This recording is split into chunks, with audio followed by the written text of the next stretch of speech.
Gamar Joba from Gracia. This is the Rorshok, Georgia update from the 17th of August, 2023. Quick summary of what's going down in Georgia. Let's kick this week off with the Killers incident. On Tuesday the 15th, the American band The Killers held a concert at the Black Sea Arena in Batumi. Before performing one of their songs, Brandon Flowers, the lead singer, asked the audience if anybody knew how to play drums. The person who raised their hand turned out to be Russian. Despite all the booing and middle fingers from the crowd, the group performed the song with a Russian drummer. The frontman of the Killers addressed the audience and said that the listeners in the stadium were brothers and sisters, that a person's nationality didn't matter, and that there should be no borders between countries. Flowers' address caused even greater displeasure from the audience, and many of the listeners left the stadium because Georgians generally don't feel good when someone says Russians and Georgians are brothers and sisters. This concert organizers and the band later apologized in a written statement. Speaking of Russians in Georgia, on Tuesday the 15th, the Insider, an online newspaper owned by a Russian journalist, reported that Russian opposition journalists faced poisoning abroad due to their work. Irina Bablyan, a journalist from Echo Moskvi, allegedly experienced poisoning in Georgia after relocating from Moscow to Tbilisi. She exhibited symptoms like weakness, dizziness, and palm plantar syndrome. Her condition worsened in Yerevan with stomach pains and nausea. Interestingly, in Berlin, her toxicology test samples vanished and police interrogated her. Subsequent tests didn't confirm poisoning. However, the report says unexplained clinical symptoms suggest exogenous poisoning. The trend of poisoning Kremlin critics, as seen with Litvinenko, Navalny, and Skripal, boosts the report's credibility. Civil.ge reached out to the Interior Ministry for clarifications, but it has not responded yet. On Monday the 14th, it marked the 31st anniversary of the beginning of the war in Abkhazia. Prime Minister Irakli Kharibashvili, Ruslan Abashidze, chairman of the government of the Autonomous Republic of Abkhazia, Shalva Papuashvili, chairman of the parliament, paid tribute to the memory of those who died in the war. Between 92 and 93, the Abkhaz separatists backed by Russian government forces, North Caucasus militia, confronted Georgian government forces in Abkhazia. Throughout the conflict, the Abkhaz separatists, Russian government forces, and North Caucasian militias committed widespread human rights violations and atrocities, primarily targeting the Georgian civilian population. There were plenty of violations by the Georgians as well, particularly in the period when they controlled Sukhumi.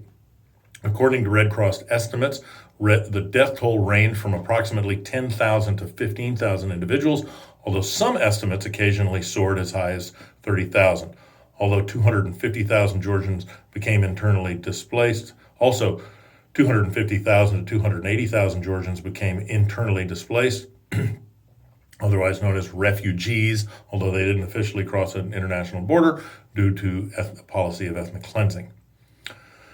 Moving on to updates on the deadly landslide in Racha. On Monday the 14th, the United National Movement, or the Natsebi, announced the summoning of Vakhtang Gumalauri, Interior Minister, to Parliament because of the tragedy. Other opposition parties also support the demand to summon the minister. However, Otsneba's opposition to creating a parliamentary investigative commission raises the following questions. Why was there no SMS or text-based early warning system? Why the rescue operation started with a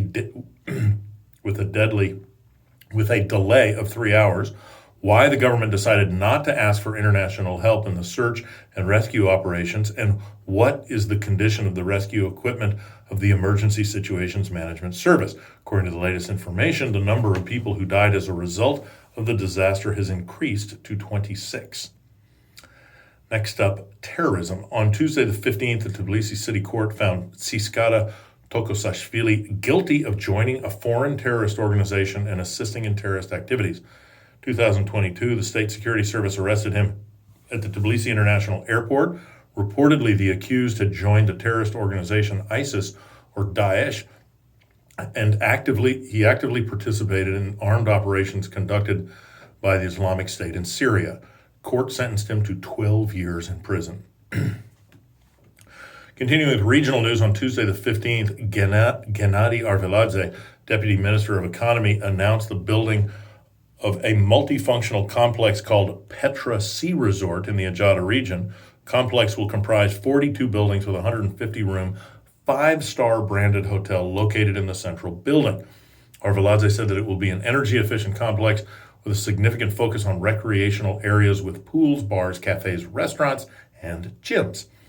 Project total investment will be $236 million US. The founding company Petra Sea Resorts Ltd belongs to three Georgian business people and an individual from the Emirates, according to Commerçant.ge. Arveladze also said the project will become one of the major investments in the region. It will create hundreds of new jobs. Construction will be completed by the end of 2025. Speaking of construction, on Wednesday the 16th, workers building a kindergarten in the village of Kurdgelauri in Tel Aviv municipality held a protest because of unpaid salary.